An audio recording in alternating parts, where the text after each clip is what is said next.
ఉందని చెప్పడము, లేదని దాంట్లోంచి బయటికి రావడానికి మనకి పూర్తిగా నిజం చెప్పకపోవడం లాంటివి అయితే డెఫినెట్గా జరిగింది. మీరు వచ్చి సినిమా ఇండస్ట్రీ వచ్చి 20 ఇయర్స్ అయిపోయింది. నాకు తెలిసి ఎప్పుడు ఖాళీగా లేరు నవదీప్. ఎందుకంటే తెలుగు, తమిళ సినిమాల్లో యాక్ట్ చేస్తూనే, అట్లాగే బుల్లితెరలో కొన్ని షోస్ చేస్తూనే, ఏదో ఒకటి చేస్తూనే, బిజినెస్లు చేస్తూనే, ఇంకొకరు ఎప్పుడు ఖాళీ లేడు. సో ఇంత బిజీగా ఉన్న లైఫ్ని ఒకసారిగా 20 ఏళ్ళు కంప్లీట్ అయిపోయింది అప్పుడు అన్నప్పుడు మీకు ఏమనిపిస్తుంది? అంటే ఇంకా చాలా చేయడానికి ఉందండి, ఇంకా చాలా చేయడానికి ఉంది.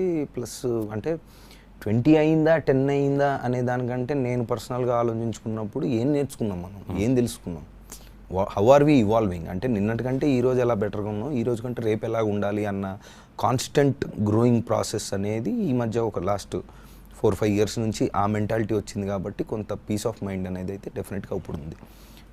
అంటే కెరియర్ బిగినింగ్లోనే ఏదో గోల్ ఉంటుంది కదా ప్రతి మనిషికి, ఏదో గోల్ తోటే మనం అడుగు వేస్తూ ఉంటారు కదా. అట్లా మీ గోల్ ఏంటి అంటే? డెఫినెట్గా ఇప్పుడు 17 ఏళ్ళకి వచ్చాము, 18-17 ఇయర్స్ నుంచి, అదే 17 ఏళ్ళకి సినిమాల్లోకి వచ్చిన తర్వాత ఫస్ట్ సినిమా సూపర్ హిట్, పెద్ద సినిమా అనుకున్నాం, అవ్వలేదు, సెకండ్ అనుకున్నాం, థర్డ్, ఇలాగే ఎక్కడో ఒక పాయింట్లో మీరు అన్నట్టుగా అస్సలు బిజీగా, అస్సలు ఖాళీగా ఉండకుండా కంటిన్యూస్గా చేస్తూనే ఉన్నాం సినిమాలు. తర్వాత ఎక్కడో ఓకే కమర్షియల్ సక్సెస్ లేక క్యారెక్టర్లో, లేదంటే ఓకే ఉన్న వాటిల్లోంచి బెటర్ చేయాలేమో మనం, లేకపోతే కనపడమేమో, ఇలాంటివి ఏవో వస్తూ ఉంటాయి. ప్లస్ మనకి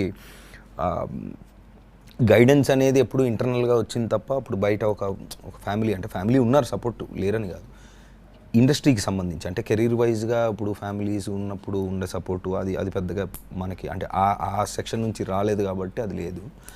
బట్ అదర్వైజ్ మా ఫ్యామిలీ ఎప్పుడు సపోర్టివ్గానే ఉన్నారు. గోల్ అనుకుంటే డెఫినెట్గా సినిమాలు కమర్షియల్ సక్సెస్ రావాలి అనే థాట్ ప్రాసెస్లోనే ఉండేది.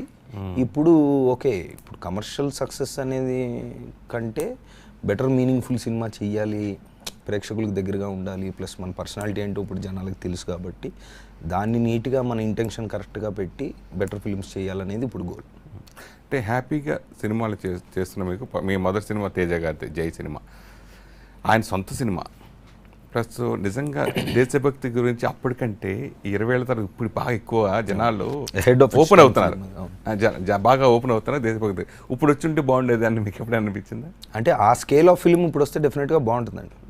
అంటే అప్పుడు హెడ్ ఆఫ్ ఇట్స్ టైం ఏమో అనేది డెఫినెట్గా ఉంటుంది. ఆ మ్యాగ్నిట్యూడ్ అంటే ఆ technically very forward film, plus Teja గారు టెక్నికల్గా ఎంత స్ట్రాంగ్గా అందరికీ తెలుసు. ప్లస్ అంటే ఫస్ట్ ఫిలింకి ఇప్పుడు నాకు తెలిసి మీరన్న ఇన్ఫర్మేషన్ తీసుకుంటే ఇన్ని సంవత్సరాలు ఇన్ని ఓకే చేస్తూ ఉన్నాం, కానీ ఎక్కడో లేదు వీడు మంచి యాక్టరు, వీడికి ఉంది అను లేదో వస్తుందనో అనే నమ్మకం ఆ స్టెప్ 1 ఆ సీడ్ ప్రేక్షకుల్లో పడింది మాత్రం ఆ సినిమా నుంచి. ఫస్ట్ సినిమాకే ఆయన అంటే ఒక పర్ఫార్మెన్స్ ఎక్స్ట్రాక్ట్ చేయించారు అనుకోండి, లేదంటే బాగా మీ మదర్ క్యారెక్టర్ కూడా బాలీవుడ్ చాలా బాగా ఉంది. అది డెఫినెట్గా that is the seed of my entire career అండి. డెఫినెట్లీ సక్సెస్ రాకపోతే అసలు తట్టుకోలేము. మీ మొదటి సినిమా ఆ చిన్న స్థాయిలో సక్సెస్ కాలేకపోవడం, కొన్ని సినిమాలు చూసి బోర్ కొట్టి డిప్రెషన్కి వెళ్ళిపోతారు ఆ ఏజ్ ఉన్నప్పుడు. అలా మీరు దానికి గురి కాకుండా, లోన్ కాకుండా బయటకు రావడానికి ఏంటి మీరు అంటే మీరు అన్నదేనండి, ఖాళీగా ఉండకపోవడం, ఎప్పుడు కాన్స్టెంట్గా వర్క్ ఏదో చేస్తూనే ఉన్నాను. అండ్ ప్లస్ ఒక రకంగా నేను ఫెయిల్ అవ్వలేదు ఎక్కడ. ఫర్ ఎగ్జాంపుల్ ఏంటంటే ఓకే ఇటు బాగానే చేస్తాడని వీడికి ఛాన్స్ పైన ఛాన్స్ ఇస్తూ ఉన్నారు. ప్లస్ మధ్యలో కొన్ని ఓ చందమామ అనుకోండి, ఓ గౌతమ్ ఎస్సీ అనుకోండి, they was always ray of hope. అంటే మీరు అన్నట్టుగా ఇప్పుడు ఫస్ట్ 2-3 ఫిల్మ్స్ అయిపోయిన తర్వాత 18 ఏళ్ళకి 19 ఏళ్ళకి అప్పుడులో 2003లో 5 to 6 crores బడ్జెట్ పెట్టి తీసిన సినిమా ఆడకుండా తర్వాత మనం 2-3 ఇయర్స్ కనుక ఖాళీ ఉండి నేను మళ్ళీ వెళ్ళి చదువుకోవాలా, లేదంటే మళ్ళీ సినిమాల్లో ఉండాలా ఏంటి అని తెలియని పరిస్థితిలో ఉంటే డెఫినెట్గా ఏదో తేడా కొట్టేదేమో. బట్ నాకు ఎప్పుడు ఆ ప్రాబ్లం రాలా. అంటే కాన్స్టెంట్గా దాని తర్వాత సెకండ్ ఫిల్మ్ వాస్ ఇప్పుడు నేనున్నాను, నాగార్జున గారి కెరీర్లో బిగ్గెస్ట్ హిట్ ఆ టైంలో, వేణాదిత్య గారు నెక్స్ట్ ఇమీడియట్ సినిమా అనుకోండి, లేదంటే గౌతమ్ ఎస్సీ తర్వాత బాగా ఆడింది. సో ఎక్కడికక్కడ there was always a ray of hope. And నాకు I was always received positively as an actor. So నాకు ఆ ప్రాబ్లం రాలేదు ఎప్పుడు. మీకు బెస్ట్ ఫ్రెండ్గా ఉన్న అల్లు అర్జున్ ఫస్ట్ పరిచయం ఎలా జరిగింది? గుర్తులేదండి, అప్పుడెప్పుడు సో బిఫోర్ ఆర్యా 2 ఎప్పుడో చిన్నప్పుడు ఫస్ట్ రోజు గుర్తులేదు, కానీ నాకు శిరీష్ పరిచయం, శిరీష్ దాని తర్వాత అలాగే ఎక్కడో కామన్ ఫ్రెండ్స్ సందీప్ అని ఇలా కలిసి. మీ ఇద్దరు బాండింగ్ ఏంటి అసలు?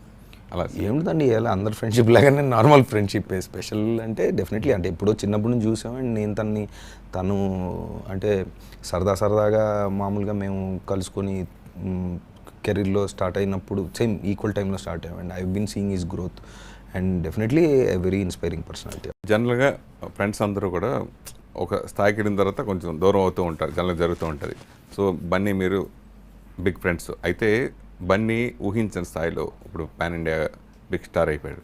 సో అది మీకు ఎప్పుడు మీ ఫ్రెండ్షిప్కి అడ్డంగా కాలేదా? అసలు ఎప్పుడు రాలేదు ప్లస్ అతను అంటే ఇన్ఫ్యాక్ట్ తన సైడ్ నుంచి ఇప్పుడు నేను సర్లే బిజీగా ఉంటాడు కదా నేను ఎప్పుడు అనుకున్నా సరే తను ఒక 10-15 ఇయర్స్ బ్యాక్ 20 ఇయర్స్ బ్యాక్ ఉన్న గ్రూప్స్ని ఇంకా యాక్టివ్గా పెట్టి అప్పుడప్పుడు తనకు టైం ఉన్నప్పుడు కలవడం అండ్ పర్టికులర్గా ఈ మధ్య కూడా రీసెంట్గా కూడా ఒకసారి జరిగింది.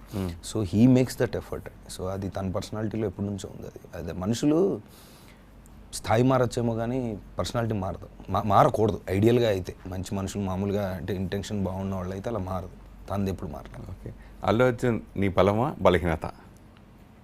డెఫినెట్గా బలమే అవుతారు కదా, ఇన్స్పైరింగ్గా ఉంటాడు and then I know he's there. So డెఫినెట్గా బలహీనత ఎలా అవుతారంటే బలహీనత అయ్యే ప్రసక్తి లేదు. ఓకే, అరవింద్ గారు కూడా మిమ్మల్ని బాగా ఇష్టపడుతూ ఉంటారు, ఎందుకు అలాగా?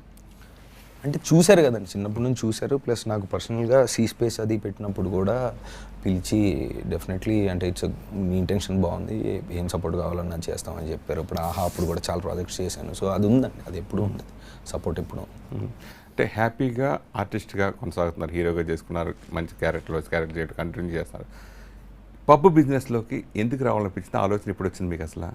అంటే అది యాక్చువల్లీ ఫ్రెండ్స్ కలిపి పెడుతున్నప్పుడు స్టార్ట్ చేస్తున్నప్పుడు నేను కూడా కన్స్ట్రక్షన్ అదంతా చూసినప్పుడు ఇట్ వాస్ డెఫినెట్లీ అంటే ఆ బిజినెస్ లాస్ట్కి ఇప్పుడు మన హైదరాబాద్లో జరిగిన సిట్యువేషన్స్ వల్ల దానికి వచ్చిన పేరు అనేది పక్కన పెడితే అప్పుడు అది it was ahead of it's time and ఆ పర్టిక్యులర్ ఏదైతే ఆ మ్యూజిక్ ఇండస్ట్రీలో ఉన్నామో దానికి ఒక సపరేట్ ఫ్యాన్ బేస్ ఉంది, దానికి ఒక సపరేట్ చరిత్ర ఉంది.